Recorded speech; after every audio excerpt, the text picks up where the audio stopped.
Pensamiento, voz y micrófono. Pensamiento, voz y micrófono. Pensamiento libre, voz al desnudo, de Richard Sullivan Folk Jockey, rock jockey, from another planet, del otro planeta. De mente creativa. Bienvenidas, chicas, muchachos, señoras y señores, ladies and gentlemen, Warmikuna, Runakuna, brothers and sisters Turipanigu alrededor del mundo. En África, Asia, Europa, América, Oceanía y Cealandia. Aquí, Richard Sullivan Folk Jockey from another planet, del otro planeta.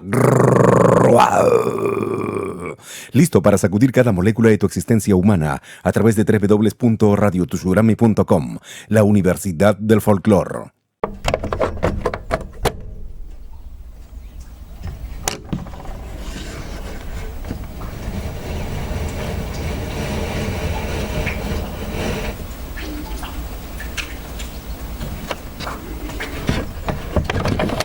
Aquí no voy a hablarte de Dios, de ciencias o de teorías. Te hablo en base a experiencias, filosofía, sabiduría. La experiencia nos cuesta la vida. De un tiempo a esta parte dejamos de hablar sobre alimentar tus pasiones, tus preferencias, tu vocación personal. El día de hoy queremos retomar justamente la sugerencia de varias personas que me pidieron retomar la conversación sobre este importante tema. Todos nacemos con una vocación. Cada ser humano es parte de una historia. Nadie es clon de nadie. No existen los clones. En teoría, en el mundo de la ciencia podría existir, pero normalmente los seres humanos, cada uno de nosotros, tenemos una historia distinta que contar. Venimos, de alguna forma, si tendríamos que utilizar el término predeterminado, cada uno de una manera muy singular. Incluso en el caso que fueran gemelos, en el caso de ser mellizos, siempre hay una diferencia siquiera de un segundo, uno mayor que el otro. No conozco la historia de nadie absolutamente dentro de la existencia de la humanidad que hayan nacido los dos en simultáneo, excepto que sean siameses. Comparten un corazón, pero esa es otra historia. Hablábamos necesariamente que el ser humano nace con una vocación, nace con una pasión. Y todos tenemos inteligencia necesaria suficiente como para nacer con una vocación. El asunto es que la mayor parte de las veces nadie descubre a tiempo su vocación.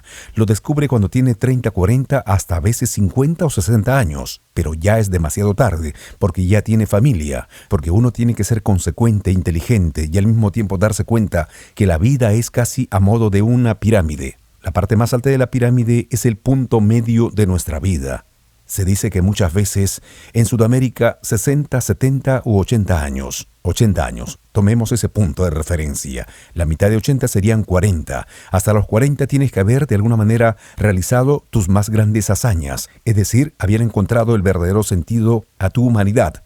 Descubriendo tu vocación real y verdadera, no aquellos que te insertaron, no aquellos que te exhortaron, te obligaron a elegir parte de tu entorno familiar, sobre todo de los padres. Muchos de nosotros los padres, excepto yo, digo yo, nosotros, pero solamente como referencia. Muchos de nosotros los padres, por el pequeño trauma que hemos tenido en nuestra juventud, no pudimos ingresar a la universidad, o ingresamos a la universidad, no terminamos una carrera, o luego más adelante cuando ya teníamos estudiando 2, 3 ciclos o muchas veces incluso 5 o 6 ciclos, nos damos cuenta que no era nuestra vocación, porque también formaba parte de la historia de nuestros padres, es decir, los abuelos de nuestros hijos, quienes nos sugirieron o recomendaron que deberíamos de seguir tal o cual carrera, pero todo eso surge como consecuencia que tú no tenías decidido qué es lo que querías realmente en tu vida. Por eso, tienes que comenzar a hacer una lista y luego por descarte vas llegando a la conclusión tú personalmente. Yo hablo al protagonista, no hablo al psicólogo,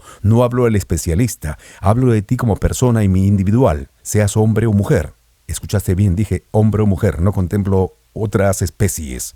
La naturaleza, la Pachamama, el universo generó únicamente hembra y macho, hombre y mujer. Muy bien, me dirijo a ti, hombre o mujer. Tienes que hacer una lista de lo que te gustaría seguir en la vida. Porque imagino, al estar en contacto, y sobre todo con tu entorno, ya te diste cuenta que no tienes menos de 7 años. Porque normalmente moral, emocional y psicológicamente el ser humano se forma y tiene un contacto con la realidad total hasta los 8 años máximo. Mucha gente que puede decirme, bueno, es que yo en realidad empecé a ver las cosas de una manera, recién empecé a razonar después de los 15 o 20 años, definitivamente necesita un psicólogo urgente, o ese eslabón perdido, necesita un sociólogo para que lo estudie. Definitivamente es otro caso. Bueno, entonces tiene que hacer una lista. Si terminaste primaria, hasta allí, al imaginar que terminaste la primaria, ya imaginamos que tienes entre 10 y 11 años. Normalmente es la etapa recomendable para terminar la primaria. Luego comienza la secundaria. Tenemos exactamente desde el momento que ingresamos a la escuela y hasta el momento que salimos de la escuela, estamos hablando de la primaria y la secundaria, incluyendo el kinder o el jardín todo esto tenemos 10 u 11 años. Y esos 11 años tienes que darte cuenta definitivamente cuál es tu verdadera vocación. Si hablamos de 11 años, significa que tú debes terminar exactamente 11 más 5, 16 años aproximadamente para terminar la secundaria. Muchos ingresaron a los 7 años y terminan a los 18. Muchos ingresaron a los 6 años, terminan a los 17. Yo, por ejemplo, empecé a estudiar a los 5 años. Repetí de año en el segundo año de primaria, por eso terminé a los 17, porque si no, en todo caso hubiera terminado a los 16.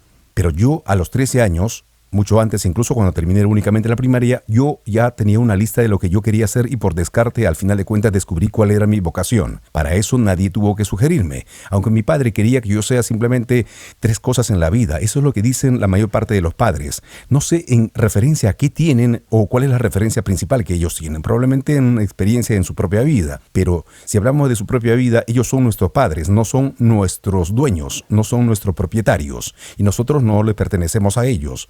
Simplemente somos seres de tránsito que estamos al cuidado y la protección de nuestros padres. Y por supuesto, ahora que tú eres padre también estás protegiendo, estás guiando a tus hijos, pero ellos no son de tu propiedad. Eso tiene que ser consecuente, entender perfectamente. Entonces, dentro de ese término, mi padre a mí me dijo que solamente podía hacer 3 cosas en la vida porque veníamos de los Andes. Nosotros veníamos de provincia, de la sierra. Y los provincianos, solamente en la época de mi padre, solamente podíamos hacer 3 cosas: docente, maestro, licenciado en educación, policía nacional, finalmente obrero. Yo dije, no quiero ser ninguno de estos.